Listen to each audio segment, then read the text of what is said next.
Did you drive up? Did I come to you? Did I ask you anything? Did I ask you anything? You stopped your car and you said to me, what am I doing? Who am I?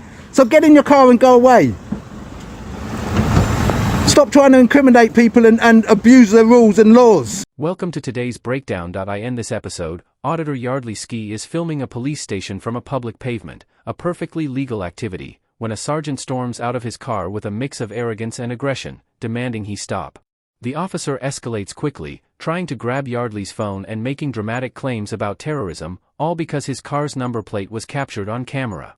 Yardley remains calm, standing firm in his rights, and what follows is a tense showdown that exposes the sergeant's ignorance, his aggressive overreach, and a complete disregard for lawful public behavior, turning a routine moment into a striking example of authority misused. I'm a police officer.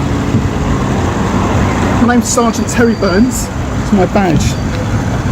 It's concerning me that you're filming me, sir. Can you answer any questions for me? Please allow my colleague to do her job. Please allow my colleague to do her job, sir. No. If you're interfering with a police officer in the lawful execution of their duty, I will remind you that that is an offence. Please, step out of my way. I'm not in your way. I'm not in your way. I'm walking. You are do not touch me. You're attempting to interfere. Do not touch me, and do not block me. With a police officer. I'm looking at her thin blue line badge. I'm looking at her thin blue line badge. She shouldn't be wearing it. Tell her to take it off. I'm not instructing the officer to do that, sir. Well, I will. Take off your badge. The officer. Take off your thin blue line badge. It's banned. Is in lawful execution of her duty. Don't talk to me. Don't talk to me. I don't want to talk to you. That is fine. Okay, so go away now. I'm instructing you. No, you're not instructing me anything. I'm instructing you. Don't instruct me that if nothing. you interfere, I'm not talking to her. I'm not talking to her. Have you heard me talk to her? The sergeant tries to spin a false story, claiming that the auditor is somehow interfering with a female officer performing her duties, but the footage tells a completely different story. Yardley is focused entirely on the sergeant, not the officer, and is not creating any distraction or obstruction. This kind of misleading framing is a classic tactic to manufacture justification for an unnecessary confrontation. When officers start twisting events on the spot to criminalize someone peacefully filming, it signals more than just poor training, it reveals a deeper disregard for public accountability. What makes it even more striking is that this isn't a junior officer, it's a sergeant, someone who should be modeling proper conduct. Instead, he misuses his position to escalate a calm situation, target lawful behavior, and assert authority without any real reason. Have you heard me talk to her? Have you heard me talk to her? Have you heard me talk to her? Yes, I have, sir. When have I? Don't lie. You're on camera. It's on your phone, You're sir. right. You've been talking to my colleague, no, sir. I've been talking. Yes, I said you tell her to take off the badge. You've asked me. I asked you. Tell her to take that badge off. It's against the Met uniform. You shouldn't be wearing it. Can we ask what you're doing here, though? Yeah, I'm looking at you taking off. I want you to take that badge off. So that's what you know. What I'm doing. Okay, I'm looking at you and telling you to take that badge off because you are wearing that badge, and I want you to take it off. It's a disgrace. It's a deface the union flag. We'll get in the van and do your job then. I can do what I want. I can do what I want. I can film the building. It's a bit of concern for us, though, isn't it? Why? Why? Tell me why. Tell me why. It's a security risk. Why? Why? Police building with people going in and out. And am I on a public pavement? Am I on a public pavement? Am I in a public pavement? Yes, you said. Yeah. I'm in a public space. So therefore, don't come up to me. Don't walk to me. Do not. And I'm not listening to you. Do not walk to me. I'm on the public pavement filming a building. No, I'm not. You're obstructing it. Get your car out of the way. When the officer tries to brand the auditor a security risk just for filming people coming and going from the station, it's clear that reason has already left the conversation. Yardley stays composed, calmly pointing out that he's on a public pavement and fully within his legal rights to record. The situation becomes almost surreal when the sergeant doubles down with a claim that he's somehow obstructing what, exactly? The air? The pavement? The only true obstruction is the sergeant's own police car, parked awkwardly on the road with its door wide open, jutting into traffic. The moment teeters between absurd and alarming, exposing the disconnect between the sergeant's self-importance and the reality of lawful public behavior. Get your car out the way. You keep on coming so close, don't you? You're intimidating me. I'm not intimidating you, sir. Section 5. Oh, yeah, you're causing me alarm, harassment and distress, okay? I don't care. I do not care. I'm telling you what I'm doing. Tell her to take that badge off. Go on, tell her to take the badge off. The badge is defaced union flag. It shouldn't be on your uniform. we may seize that phone. Oh, you won't. Police and Criminal Evidence No, you Act. won't. No, you won't. If I think you won't touch my there's phone. evidence on your phone, There's no sir, evidence on my I'm gonna phone for take you. your phone. No, you won't. You won't. I will If you take touch it. me or my phone, Listen to no, me. I'm not listening I need to you. to I get keep on close telling to you, you. sir, so you No, you understand don't me, need to get sir. close to me. If there's Step evidence on your away phone, and I'm stop gonna pointing take your your finger. phone, okay? No, you won't. This is not No, difficult, you won't. sir. All It's right, not all right then. difficult. Well, I told you won't take my phone. You're telling me what, sir? You won't take my phone. If I feel there's evidence Oh, what evidence? on your phone, As what sir, evidence to do I what? will take Of what it crime? under the Police of and what Criminal crime? Evidence Act, What sir. crime? It's as simple It's as not. Police and Criminal Act does not allow you to take my phone. You need to articulate a It does, crime. sir. It does, sir. What's the crime? The sergeant boldly claims he has the right to seize the auditor's phone under the Police and Criminal Evidence Act, yet when asked to specify the crime that would justify such a seizure, he has nothing to offer. Under PACE, officers may only take items if they have reasonable grounds to believe those items contain evidence connected to an actual offense, but filming in public, even if it happens to capture police vehicles or staff, falls far short of that standard. This isn't a minor misstep or confusion about procedure, it's a blatant misuse of authority. The sergeant throws around legal jargon as a form of intimidation, clearly hoping Yardley will back down, but when pressed for a real offense, there's nothing, no theft, no assault, no harassment, just a man exercising his lawful right to record. If an officer cannot point to a specific crime, they have no legal basis to rummage through personal property, no matter how forcefully they insist otherwise. If I believe, What's the crime? Well, you have indicated. Yeah, go on. You're alleging that an officer is wearing something they shouldn't, sir. She is. Oh, evidence then, sir. Evidence from me. Yes. And Yes, I will me. take the evidence from Why? you. Why? Why? the What Police crime and is it? Criminal Evidence What Act. crime am I doing? Is it a crime to identify a defaced Union flag for police? If you're saying What that do you there is want? evidence What do you about want? your What? phone, then we can seize that, can't we, as evidence? Film yourself. Pardon? Film yourself. I don't need to film myself. Oh, are you filming me? Pardon? Are you filming me? Yeah. Have you told me? You haven't told me you're filming me. Have you told me? No. It's within your policy to state at the first Policy is practical, not law that I at the tell you first practical opportunity to let me know that you are filming me. Okay? And you haven't even done that, have you? You haven't even gone by your policies. That means you're a tyrant. It's policy that it's not. You're a it's not law tyrant. to do that, is it? Oh, of course it is. Are you mad? You're supposed to be telling people that you're filming them. You know GDPR? State of protection. When the auditor points out that, according to police policy, an officer recording the public is supposed to identify themselves, the officer replies with the baffling claim, it's policy, not law. On the surface, it might sound like a technicality, but for someone charged with enforcing rules and maintaining public trust, this reasoning is not just weak, it's dangerous. The distinction she's trying to draw is a deflection. While policy may not carry the force of statute, it still sets binding professional standards for officers' behavior. Policies exist to ensure transparency and accountability, and ignoring them undermines both.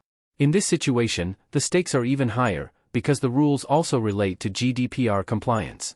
When a state actor records someone without proper notification, it skirts dangerously close to a breach of data protection obligations, raising serious questions about respect for citizens' rights. Step on your way. Move your car. It's obstructing.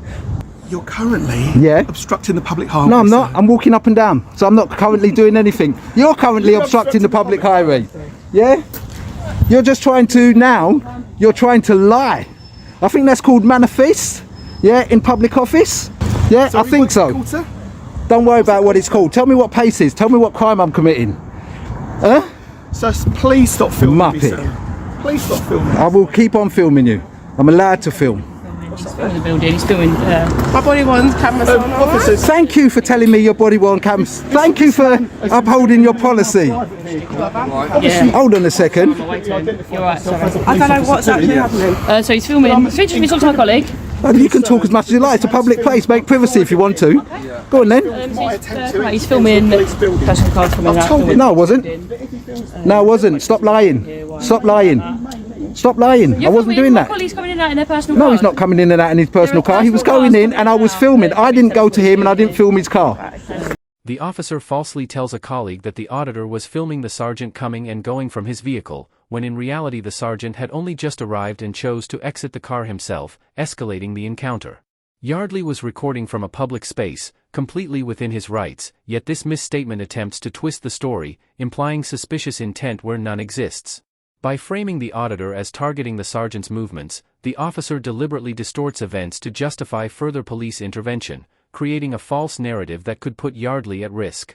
The footage makes it clear who instigated the escalation, and the auditor is right to call out the lie immediately, exposing a tactic all too common when authorities want to retroactively manufacture justification for their actions. Stop lying. Off you go. Dismissed. Walk of shame. Off you go. I'm not being rude. I'm telling him. No, I'm not. No, I'm not. Why? When you're telling no, I'm someone not. off you go. Off you go. Dismissed. Excuse me, officer.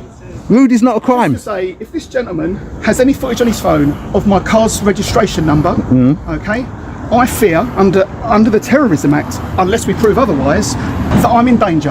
Yeah. And I want this gentleman to understand that if I feel I'm in danger, he's refused to provide any details of what he's doing here. Okay, if I feel that you're trying to identify me personally, sir. Did you drive up?